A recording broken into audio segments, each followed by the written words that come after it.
my channel. Teman-teman pernah dengar nggak sih? Atau mungkin pernah tahu apa itu sedatif hipnotik? Nah, jadi sedatif hipnotik adalah obat-obatan yang digunakan untuk mengatasi insomnia.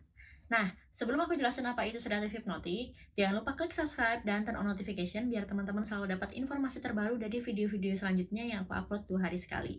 Oke, jadi sedatif dan hipnotik itu adalah jenis obat-obatan yang sama, tapi dalam dosis berbeda. Yang satu mempengaruhi sedatif dan yang satunya lagi mempengaruhi hipnotik.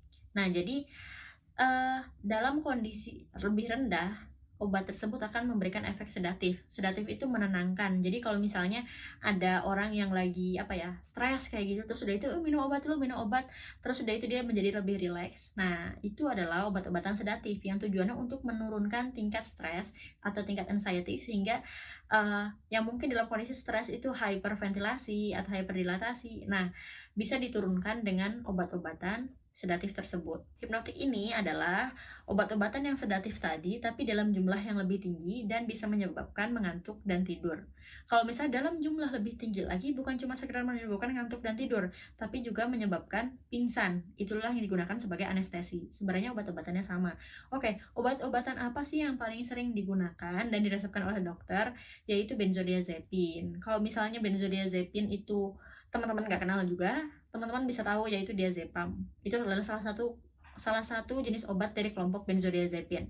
Jadi benzodiazepin ini adalah kelompok obat tidur dan ada beberapa di bawahnya lagi. Salah satunya itu yang paling umum adalah diazepam itu. Jadi kalau misalnya teman-teman mau menggunakan benzodiazepin, pastikan sudah mendapatkan resep dokter.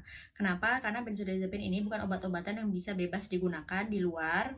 Jadi harus menggunakan resep dokter dan sesuai dengan dosisnya. Kenapa? Karena benzodiazepin ini menekan sistem saraf pusat. Yang ini kalau misalnya digunakan dalam dosis yang tidak sesuai atau mungkin dikonsumsi terus-menerus, ini bisa menyebabkan kematian. Itu yang parahnya ya, karena sistem saraf pusat kita ketika ditekan terus-menerus, ya akhirnya nggak bisa berfungsi lagi kayak gitu. Itulah kenapa sebenarnya kalau misalnya benzodiazepin ini dikonsumsi tanpa resep dokter dan kemudian orang yang mau konsumsi ini tertangkap, maka itu dikelompokkan sebagai narkoba. Tapi sebenarnya kalau misalnya teman-teman mau mengkonsumsi obat-obatan, pastikan teman-teman sudah mencoba dulu saran-saran yang saya sebutkan sebelumnya, yang kalau misalnya tidak menggunakan obat-obatan farmakokinetik, usahakan tidak menggunakan itu. Karena kenapa? Kalau kita sudah menggunakan obat-obatan, kita pasti akan ketergantungan di situ. Sebagai contoh nih ya, misalnya udah menggunakan obat tidur awalnya 1 butir, udah bisa tidur.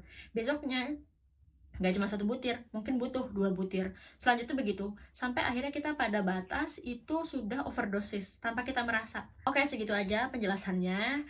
Terima kasih sudah menonton video ini sampai akhir dan jangan lupa klik subscribe dan turn on notification biar teman-teman selalu dapat informasi dari video-video selanjutnya. Terima kasih.